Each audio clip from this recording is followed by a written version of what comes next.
ఇప్పుడు కొత్తగా పిల్లల్ని స్కూల్లో జాయిన్ చేసినప్పుడు వర్కింగ్ ఫాదర్ మదర్ బయటకు వెళ్ళేటప్పుడు కూడా వాళ్ళని ఎట్లా మనం హ్యాండిల్ చేయొచ్చు? అంటే సడన్ షిఫ్ట్ అయినప్పుడే కదా ఈ ప్రాబ్లం వస్తుంది. సడన్ గా ఓవర్ నైట్ ఇవాళ నుంచే మీరు లేకుండా రేపు వాళ్ళతో ఉండాల్సి వస్తుంది. Most of the families nuclear అయిపోయాయి. ఇప్పుడు గ్రాండ్ పేరెంట్స్ తో ఉండట్లేదు. ఎంత డేంజర్ అయిపోయిందంటే సొసైటీ, ఇంట్లో సొంత మనుషులను కూడా నమ్మడానికి లేదు. So you can let me know ఎక్కడ థింగ్స్ రాంగ్ అవుతున్నాయి. సో వాళ్ళకి గుడ్ టచ్ ఏంటి, బ్యాడ్ టచ్ ఏంటి అనేది చేయొచ్చు. యూ కెన్ సీ ఒకవేళ వాళ్ళు ఏమైనా హిట్ చేస్తున్నారు, అబ్యూస్ అన్నప్పుడు మనకి దెబ్బలు ఎక్కడైనా ఉన్నాయా అని ఎవ్రీడే మీ బేబీని చెక్ చేసుకోగలగాలి. అబ్నార్మల్ బిహేవియర్ ఏమైనా చేస్తున్నారా కిడ్స్ అంటే మనం వెళ్ళి వాళ్ళని ఎత్తుకోబోతుంటే వాళ్ళు భయపడి స్టార్ట్ అవడం, ఎత్తుకోనివ్వకపోవడము, ఆ మనిషిని చూసినప్పుడు చాలా ఏడవడం మొదలు పెడతారు, భయం. ఇవన్నీ ఉన్నప్పుడు మనం బ్యాక్ అండ్ వెళ్ళి అనలైజ్ చేసుకోవాలి. బిలో 3 years ఉంది, డాడీ వద్దు అనే మాటను ఎట్లా ఆపాలనే క్వశ్చన్. వాట్ ఈస్ రాంగ్, ఎందుకు అలా ఆపాలి అనేది ఫైండ్ అవుట్ చేయడం అనేది. మేబీ ఆయన ఏదైనా కోపంతోనో ఏదైనా హీ మస్ట్ హావ్ షౌటెడ్, లేకపోతే బెదిరించడం కానీ ఏదైనా చేస్తే అలాంటిది ఏమైనా ఉందా అనేది ఫైండ్ అవుట్ చేయాలి.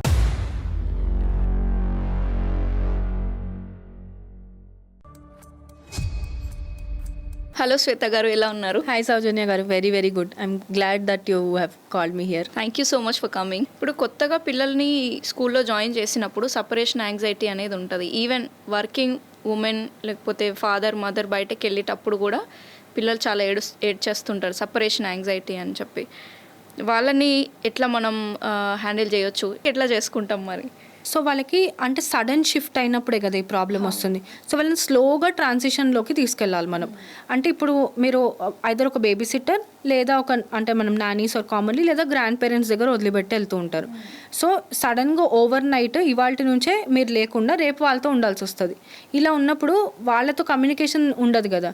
సో ఇలా కాకుండా ట్రాన్సిషన్ ఫేజ్లో మీకు ముందే తెలుసు నేను నెక్స్ట్ మంత్ నుంచి ఉండను అన్నప్పుడు ఒక 15-20 days ముందు నుంచి మీరు సైమల్టేనియస్గా వాళ్ళని అలవాటు చేయించాలి. అలవాటు చేసి వాళ్ళ హ్యాబిట్స్, వాళ్ళ లైఫ్ స్టైల్ అంతా వీళ్ళకి చేసి వాళ్ళని మెల్లిగా వీళ్ళతో అలవాటు అయ్యేలాగా చేస్తే ఈ ట్రాన్సిషన్లో మెల్లిగా వాళ్ళకి అర్థమవుతుంది. సో ఈ ప్రాసెస్లోనే వాళ్ళకి కమ్యూనికేట్ మెల్లిగా మీరు ఒక షార్టర్ డ్యూరేషన్స్కి అంటే ఒక 1/2 hour మీరు ఒక వాక్కి వెళ్ళి రావడం కానీ, ఒక 1 hour మీరు షాపింగ్ అంటే సూపర్ మార్కెట్కి అలా వెళ్ళొచ్చి అంతసేపు వీళ్ళ మీద వదిలేయగలగాలి. వదిలేసినప్పుడు వాళ్ళకి ఏంటంటే అప్పుడు మీరు బిహేవియర్ అనలైజ్ చేసుకోవడం, వచ్చిన తర్వాత నేను ఇప్పుడు ఇలా వెళ్ళొచ్చాను కదా, వెళ్ళే ముందరే వాళ్ళకి నేర్పించడం, నేను ఇప్పుడు వెళ్ళొస్తాను, she will take care of you. So నా అబ్సెన్స్లో నీకు ఏ నీడ్స్ ఉన్నా you can communicate with them అన్నప్పుడు ఆ టాంట్రమ్స్ కానీ మనం ఆ యాంగ్జైటీ మెయిన్ వాళ్ళకి ఏంటి భయం, ఇప్పుడు వెళ్ళిపోయింది మమ్మీ మళ్ళీ ఎప్పుడు వస్తుంది అన్న ఈ లోపల నేను ఏం చేయాలి, నేను ఎవరికి చెప్పాలి, ఇవన్నీ భయాలు ఉంటాయి కదా. వీటన్నిటికీ ఓకే నాకు మమ్మీ ప్లేస్లో వీళ్ళు నాకు ఇంకొక కేర్ టేకర్ ఉన్నారు అనే అష్యూరెన్స్ మనం ఇవ్వగలిగితే ఈ ప్రాబ్లం సాల్వ్ అవుతుంది. ఇప్పుడు ఎందుకు అడిగానంటే most of the families nuclear అయిపోయాయి. ఇప్పుడు గ్రాండ్ పేరెంట్స్తో ఉండట్లేదు, సపరేట్ ఉండడం అనేది కంపల్సరీ అయిపోయింది ఇప్పుడు. సో ఈ గ్రానీస్, ఇప్పుడు నానీస్ ఎవరైతే పెట్టుకుంటామో వాళ్ళని కూడా నమ్మడానికి లేదు కదా. ఎంత డేంజర్ అయిపోయిందంటే సొసైటీ, ఇంట్లో సొంత మనుషులను కూడా నమ్మడానికి లేదు. ఇట్లాంటి వరల్డ్లో ఒక బేబీకి ఏ టైం వరకు మదర్ రిక్వైర్మెంట్ అనేది ఉంటుంది. ఇప్పుడు బిఫోర్ ప్రెగ్నెన్సీ వర్క్ చేసింది, మనం ప్రెగ్నెన్సీ డెలివరీ వరకు కూడా లీవ్ తీసుకుందని అనుకుందాం, కొంచెం గ్యాప్ తీసుకుంది, మళ్ళీ కంబ్యాక్ అవ్వాలని అనుకుంటుంది ఉమెన్. ఆ టైంలో బేబీకి ఎన్ని మంత్స్ ఆర్ ఇయర్స్ ఉన్నప్పుడు she can come back to their career. Usually 6 months కంటే ఎక్కువ ఇవ్వట్లేదు కదా మెటర్నిటీ లీవ్. 1 year ఇచ్చేవాళ్ళు వెరీ స్మాల్ కంపెనీస్. బట్ మన ఇండియన్ హౌస్ హోల్డ్స్లో అట్లీస్ట్ అయితే 1.5 year వరకు గ్రాండ్ పేరెంట్స్ ఎంతో కొంత సపోర్ట్ చేస్తారు. వాళ్ళు వచ్చి ఉండడము, అంటే ఇద్దరు sets of grand parents turns తీసుకుని వచ్చి చూసుకోవడం అలా అయితే నడుస్తుంది సో ఫార్. బట్ ఈ ట్రాన్సిషన్ వాళ్ళు కొంచెం మాట్లాడడం స్టార్ట్ చేసి ఈ స్కూల్కి వెళ్ళడం ఈ 3 years అప్పటి వరకు కొద్దిగా గ్రాండ్ పేరెంట్స్ సపోర్ట్ చేస్తారు. అప్పుడు కూడా కొంతమంది అంటే ఇప్పుడు వేరే సిటీలో ఉన్నారు గ్రాండ్ పేరెంట్స్ అబ్సల్యూట్లీ లేరు అన్నప్పుడు వాళ్ళ కమ్యూనిటీలోనే, అంటే ఇప్పుడు మనకు మోస్ట్ కమ్యూనిటీస్లో చూస్తున్నాం, ఆ కమ్యూనిటీలోకి వచ్చే ప్రతి నాని వాళ్ళ ఒక ఆర్గనైజేషన్ నుంచి వస్తారు. సో మనకి కామన్లీ మనకు వచ్చే వాళ్ళతో అసోసియేటెడ్ వాళ్ళు మన కమ్యూనిటీ మొత్తంలో ఎక్కడొక్కడు ఉంటారు. సో అలా మనం బ్యాక్గ్రౌండ్ చెక్ చేసుకోవచ్చు డెఫినెట్గా. అండ్ ఇప్పుడు మనకి బేబీ మానిటరింగ్ సిస్టమ్స్ చాలా యాక్టివ్గా ఉన్నాయి. We can install cameras, so వాళ్ళు డే అంతా ఏం చేస్తున్నారని వీ కెన్ కీప్ మానిటరింగ్. ఇవన్నీ అయినప్పుడు 3+ years తర్వాత మీరు మీ బేబీకే నేర్పించవచ్చు. So you can let me know ఎక్కడ థింగ్స్ రాంగ్ అవుతున్నాయి. సో వాళ్ళకి గుడ్ టచ్ ఏంటి, బ్యాడ్ టచ్ ఏంటి అనేది చేయొచ్చు. సో ఇవాళ రోజు మొత్తం వాళ్ళు ఏమేమి చేశారని మనం అడిగితే చెప్పగలుగుతారు. యూ కెన్ సీ ఒకవేళ వాళ్ళు ఏమైనా హిట్ చేస్తున్నారు, అబ్యూస్ అన్నప్పుడు యూ కెన్ సీ బ్రూజెస్, మనకి దెబ్బలు ఎక్కడైనా ఉన్నాయా అని ఎవ్రీడే మీ బేబీని చెక్ చేసుకోగలగాలి. ఎక్కడైనా మనకి ఫిజికల్ డ్యామేజ్ కనిపిస్తుందా, అబ్నార్మల్ బిహేవియర్ ఏమైనా చేస్తున్నారా కిడ్స్ అంటే మనం వెళ్ళి వాళ్ళని ఎత్తుకోబోతుంటే వాళ్ళు భయపడి స్టార్ట్లు అవ్వడం, ఎత్తుకోనివ్వకపోవడము, ఆ మనిషిని చూసినప్పుడు చాలా ఏడవడం మొదలు పెడతారు, భయం, ఇవన్నీ ఉన్నప్పుడు మనం బ్యాక్ అండ్ వెళ్ళి అనలైజ్ చేసుకోవాలి. ఫస్ట్ అయితే మన మాటలు అర్థం చేసుకోగలిగిన 4+ ఏజ్లో compulsory each parent girl or boy good touch and bad touch అనేది కంపల్సరీ నేర్పించాలి. ఎందుకంటే బాయ్స్కి అవ్వట్లేదు అంటే బాయ్ కిడ్స్కి కూడా అవుతుంది ఈ మధ్య అబ్యూస్ అనేది.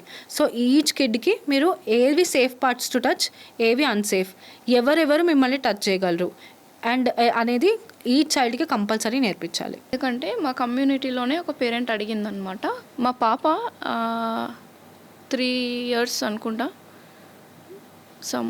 బిలో 3 years ఉంది, వాళ్ళ డాడీతో చాలా బాగా ఆడుతుంది, బయటకు వెళ్ళి తిరిగి వస్తుంది, మొత్తం బాగానే ఉంది, కానీ మళ్ళీ డాడీ వద్దు అని అంటుంది. తనని ఎట్లా ఆపాలనే క్వశ్చన్ అది, డాడీ వద్దు అనే మాటని ఎట్లా ఆపాలనే క్వశ్చన్. సో అక్కడ ఆపే కంటే వాట్ ఈజ్ రాంగ్, ఎందుకు అలా ఆపాలి అనేది ఫైండ్ అవుట్ చేయడం అనేది.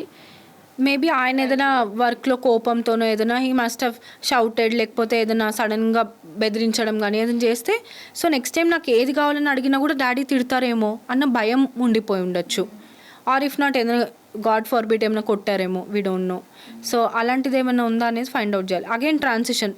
సో ఇప్పుడు నేను డాడీ కలిసి ఉంటాం, అప్పుడు రెస్పాన్సిబిలిటీ షేర్ చేయడం ఉన్నప్పుడు ఏంటంటే ఇప్పుడు మొత్తం కిడ్ రెస్పాన్సిబిలిటీ అంతా మదర్దే అనుకుంటారు.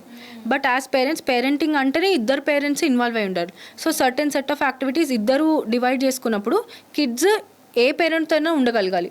ఇప్పుడు మీరు వర్క్ ట్రిప్తో ఏదైనా 1 week లేకపోతే వాళ్ళ డాడీతో కూడా అంతే కంఫర్టబుల్గా ఉండగలగాలి, వాళ్ళ నీడ్స్ అన్నీ కూడా ఎక్స్ప్రెస్ చేయగలగాలి. So father should also take responsibility in parenting. అప్పుడు ఇలాంటి ప్రాబ్లమ్స్ మనకి రావు. ఇక్కడ మెయిన్ పేరెంటింగ్ అనే సినిమాలో ద క్లైమాక్స్ సీన్ వచ్చేసి గ్రాండ్ పేరెంట్స్ అనమాట.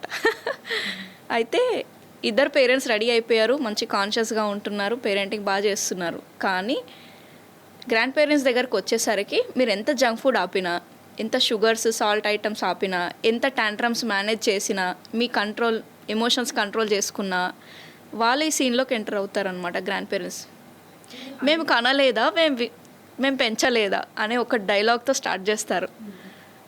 అక్కడనే ఇంకా పేరెంట్స్ చట్ అయిపోతారు.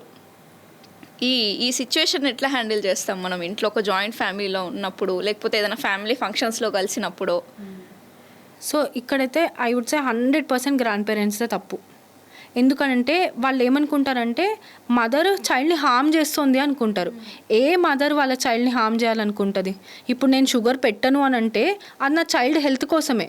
ఒక్కసారి తినకపోతే ఏమవుతుంది, ఒక్కసారి తింటే ఏమవుతుంది అని. కానీ ఈ ఒక్కసారి తిన్నది ఒక్కసారితో ఆగదు కదా.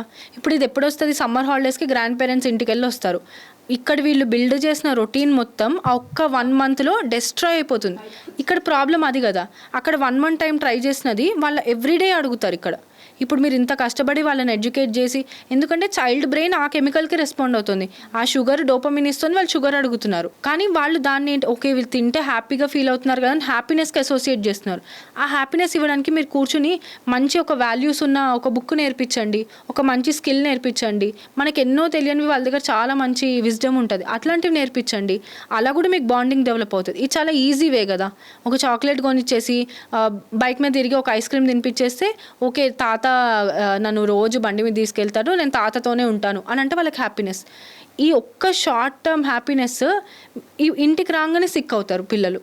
ఆ సిక్ అయినప్పుడు మదర్నే బ్లేమ్ చేస్తారు. అగైన్ నువ్వు ఏం చూసుకుంటున్నావు, నీ పిల్లలు ఇక్కడనే సిక్ అవుతున్నారు, అక్కడ మంచిగానే ఉన్నారు అంటారు. మీరు అంత షుగర్ లోడ్ చేయడం వల్ల వాళ్ళ ఇమ్యూన్ సిస్టమ్ దెబ్బతిని ఇప్పుడు వస్తుంది. మేము అప్పుడు పెంచలేదంటే, మీరు పెంచినప్పుడు ఇన్ని షుగరీ ఫుడ్స్ లేవు, బయట ఇన్ని చిప్స్ లేవు, ఇన్ని బిస్కెట్లు లేవు, ఉన్నా అంత ఫిజికల్ యాక్టివిటీ ఉండేది, అప్పుడు ఉండేది, అంత యాక్సెసిబిలిటీ కూడా ఉండేది కదా. ఇప్పుడు అప్పట్లో ఇంత పెద్ద సూపర్ మార్కెట్స్ ఇన్ని ప్రోడక్ట్స్ లేవు, ఏదో ఒకటే ఉండేది, అది కూడా లేదు. ముఖ్యంగా ఏది లేదు, అంత ఎక్స్పోజరే లేదు, ఇంత టీవీ అడ్వర్టైజ్మెంట్స్ లేవు, బ్రాండ్ అంటే ఈ ప్రోడక్ట్స్ ఇన్ని ఉన్నాయని కూడా మనకు అప్పుడు తెలిసేది కాదు. ఏదో తిన్నామంటే ఎప్పుడో ఒకసారి ఇస్తే, కేక్ తిన్నామంటే ఎప్పుడో ఇయర్కి ఒక్కసారి, హోటల్కి వెళ్ళడం అంటే ఎప్పుడో, ఇంకా అసలు మనకు రెస్టారెంట్ అనేది తెలియదు. సో ఇప్పుడు టేక్ అవేస్, ఇవి ఇంటికి తీసుకురావడం, ఇవన్నీ ఇంత ఎక్కువైనప్పుడు స్పెషల్గా యాజ్ గ్రాండ్ పేరెంట్స్ మీరు ఇవ్వాల్సిన అవసరం లేదు. మీరు ఇవ్వాల్సింది వాళ్ళకి వాల్యూస్ అండ్ విజ్డమ్. అది ఇస్తే యాజ్ పేరెంట్స్ అందరూ అప్రిషియేట్ చేస్తారు.